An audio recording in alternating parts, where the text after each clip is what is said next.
Hello, my friends, and welcome to Seeds and Weeds, the brand new podcast from Small House Farm. Are you looking to dig a little bit deeper into what it means to be a gardener, an herbalist, a seed saver, or a forager? Then you've come to the right place. And I'm your host, Bevan Cohen.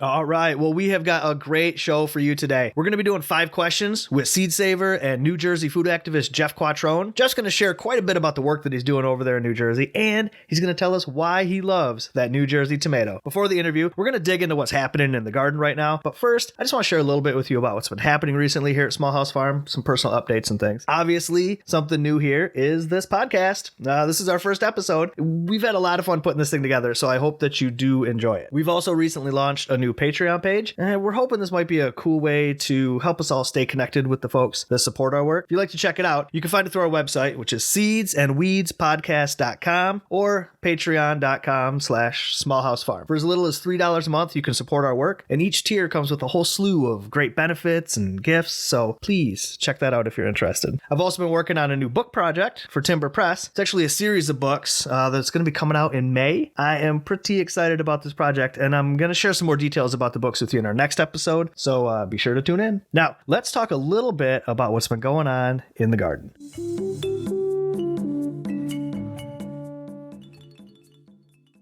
Right now in Michigan, it is the dead of winter, so my garden chores do look a little differently than they normally would. But if you're in a warmer climate, say Florida, Southern California, something like that, your gardening season is still happening. You're probably out there planting cold weather crops, direct seeding things like cabbages and Brussels sprouts and kale and radishes and what have you. Or your warm weather crops, things like tomatoes and peppers. You're probably getting those started under lights indoors soon. If you're not doing it right now, it's going to be coming up soon. And we do not have that luxury here in Michigan. Things are under a blanket of snow. We did have some crops that held out as long as they possibly could. Some of those cold weather favorites, things like calendula and parsley, radishes and kale held on a real long time. We have a little hoop house out here, which helped extend the season quite a bit, which was really, really nice. And for those of you that have a heated greenhouse, you very well might still be picking produce in your Michigan gardens right now. That is fantastic. And, I got to be a little bit jealous about that, right? And for those of you growing down in Florida and California and these other warm climates, I'm a bit jealous of what you got going on too. You're growing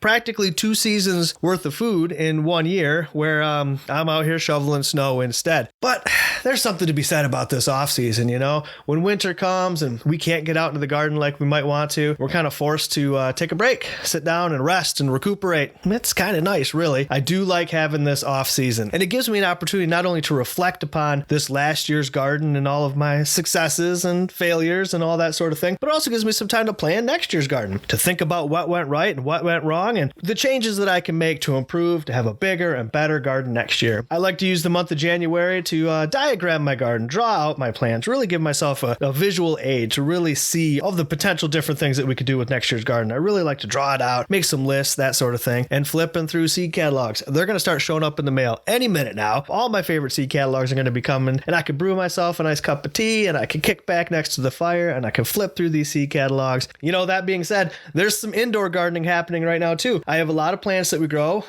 First one off the top of my head that I think of course, is rosemary. I love to grow rosemary, but it is not going to survive in Michigan outdoors in the wintertime. It's just not going to happen. It gets too cold here. So I bring my rosemary in, I put it in a southern facing window. I can keep it all winter long. I love having a little indoor garden like that. It gives me something to work on. I got herbs that I can harvest fresh all winter long. I've got beautiful green plants in my house, which is really nice. It gets a little dreary and gray sometimes here in Michigan in the winter. So having those green plants really helps lift the spirit. There are still plenty of ways that we can go out there and work with our plants, and we can keep ourselves busy in the garden. Today, we're sitting down to do 5 questions with Jeff Quattrone. Jeff is an artist and heirloom seed activist who connected the public to the local seed and agricultural history in South Jersey through his library seed bank project. Jeff's personal passion is the Jersey tomato. His curated, authentic Jersey tomato seed collection is housed at the library seed bank, and he's brought 6 Jersey bred tomatoes that were functionally extinct back to the South Jersey area. Jeff, thank you so much for agreeing to be on the podcast with us today. I am so excited to have you here. Thanks, Bevan.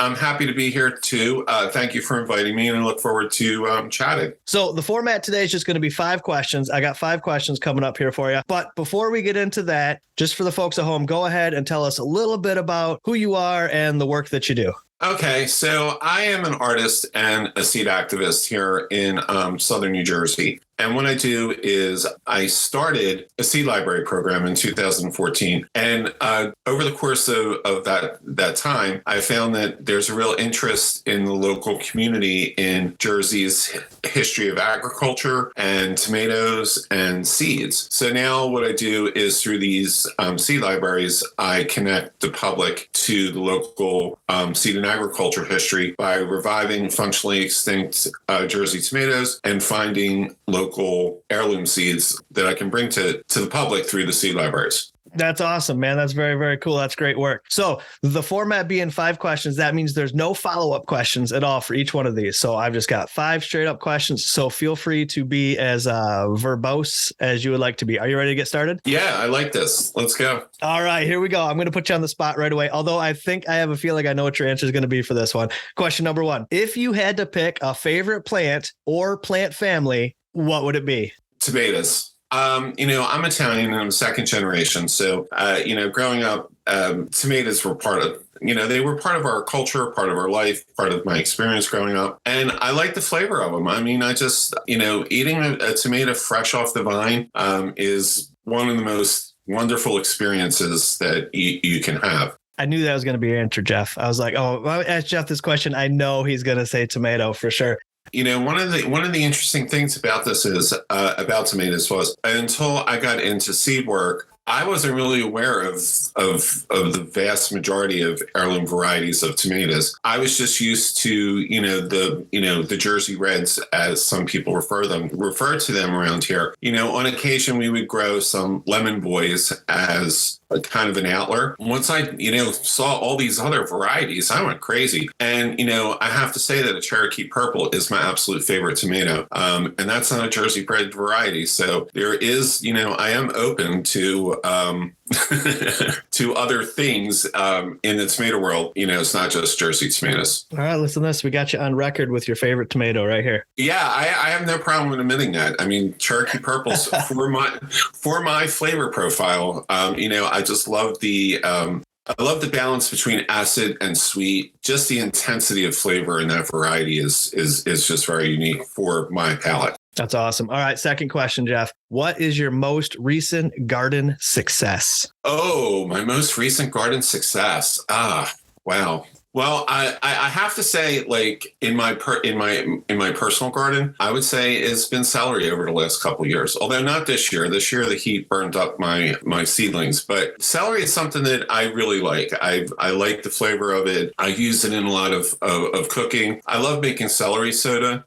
Celery soda is one of my favorite things to drink. And I was always kind of a little intimidated of starting it from seed because it's it takes a long time to germinate. It's really slow to get started. The difference in flavor is in celery and in texture, and the celery that we see in stores is a Pascal type, and it's it's the long stalks. Okay, so we're gonna flip the question over then. So question number 3 is gonna be, we're gonna talk about what's your most recent garden failure, but the question specifically is, what is the lesson that you learned from a recent garden failure? Oh, I learned so much from my garden failures. The most important lesson that I learned is not to take anything for granted when it comes to starting from seeds. That's a recurring lesson that, I learn every year, but it's just the most important thing, because when you start things from seed, it's kind of a sacred process. And you have to be very respectful of the seed and the time and the water and the light it needs and the soil temperature. There's so much to that you just can't rush it. Every year, I end up trying to rush the process with some of my seeds, and it just doesn't work, and it becomes a failure. But then I never learned that lesson.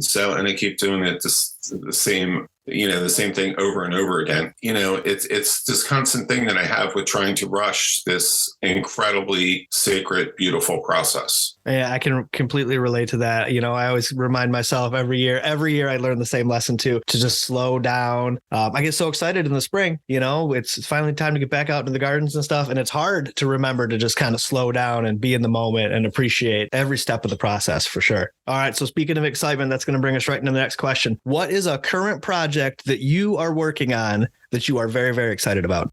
Oh, okay. So I have a manuscript that I wrote that I'm really proud of. It's about the Jersey tomato being the intersection of tomato seed breeding and local food and seed history here in South Jersey, and how Jersey culture is a reflection of that. And it's really been a fascinating project from my point of view. Just diving really deep into what was here and seeing what was here from a seed and food sovereignty point of view, which is something I'm really passionate about. It's really important that people understand the power that they have to secure their own seed and to secure their own food, and how that power is not as prevalent today as it was, maybe 100 years ago, when food was more of a local way of life. This book is a reflection of that, and it's a reflection of my life and how this kid who got moved from South Philly to a suburb in South Jersey found his way into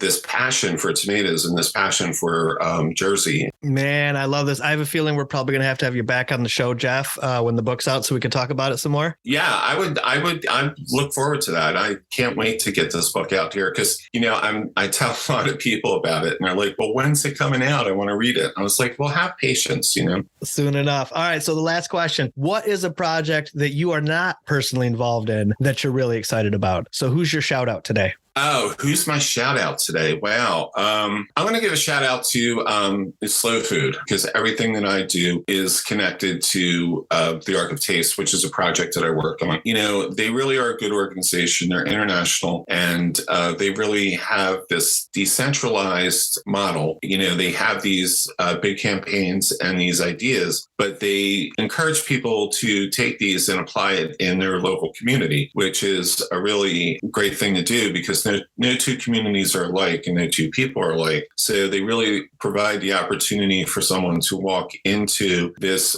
local, national, and global network and make it work for themselves. Oh, I love it, man. That's a great choice. All right, that wraps it up. That's the 5 questions that we've got today. So for folks that want to stay in touch with you after they hear the podcast, where can we find you online, Jeff? Okay, www.libraryseedbank.info. That's it, man. Thank you again for being on the podcast, Jeff. We had a great time with you. Thanks again so much. Thanks for having me, and thanks to the people out there listening. Well, that was a great interview. Jeff really got me looking forward to reading his new book when it comes out. I've added links to Jeff's website and to the Slow Food International website down to the show notes, so you can check that out if you want to. I'm also really intrigued by the celery soda. That was new to me. I found a recipe online, and I've put it down on our Patreon page. You can find that again, remember, at patreon.com/smallhousefarm. All right, today we're going to wrap up the show with a seed story. Seed stories come hand in hand with the heirloom seeds that we grow in our gardens, and just like we save our seeds to share them with our communities, we need to save their stories too.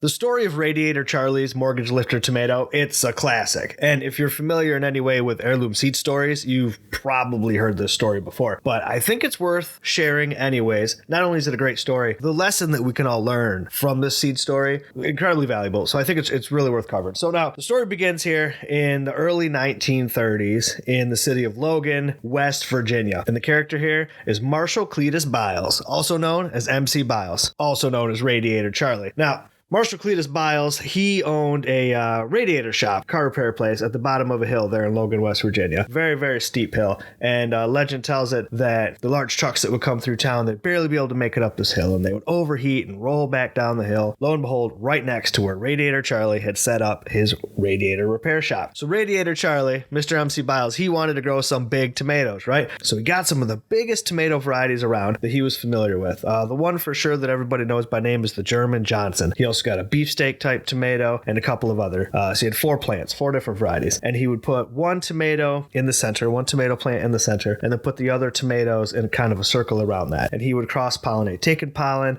from the outer plants and putting it on the flowers of the plant in the center, right? And he grew beautiful tomatoes, big whoppers. He made the point of selecting then from the largest tomatoes that grew. So he saved the seeds from those and continued to select and save seeds from the biggest and tastiest tomatoes. It took him about 6 years before he'd stabilize his variety that he absolutely loved. He sold the plants on the roadside. Remember, he lives at the very popular location at the bottom of this hill. People love Radiator Charlie's tomatoes. They're driving from all around, hundreds of miles, they say. They would come to buy these tomatoes. He made enough money to pay off the $6,000 mortgage on his house. So Radiator Charlie's Mortgage Lifter Tomato. It's an Appalachian variety. Like I said, it's from down in West Virginia. But we've grown them right here in Michigan, and they've just absolutely fantastic for us. But the beauty of the story here is not so much that Radiator Charlie was able to breed this wonderful tomato, but it's more so that Radiator Charlie was an everyday guy, just like you and me. He had no formal education, certainly not in plant breeding by any means. He's a smart fellow, of course. Look at where he had his business at. He wasn't a scientist. He wasn't a scholar, but Radiator Charlie was able to breed an incredible, beautiful tomato. So good, in fact. 80 years later, people are still growing Radiator Charlie's Mortgage Lifter tomato, and he made that possible. So the lesson that we can learn from this story is that seed saving and plant breeding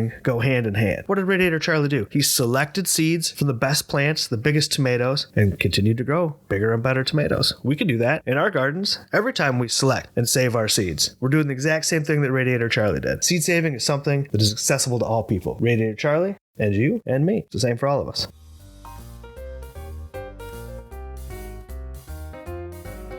Well, there we go. That's the show. Thanks again, everybody, for joining us. And remember, you can always support our podcast through our Patreon. And you can find that link and many more at seedsandweedspodcast.com. Thanks again to Jeff for joining us today. This episode was edited and produced by everybody here at Small House Farm. The music you're listening to right now is called Swing by Music for Videos. Thanks again for joining us, everybody. I'm Bevan Cohen, and this has been the Seeds and Weeds Podcast.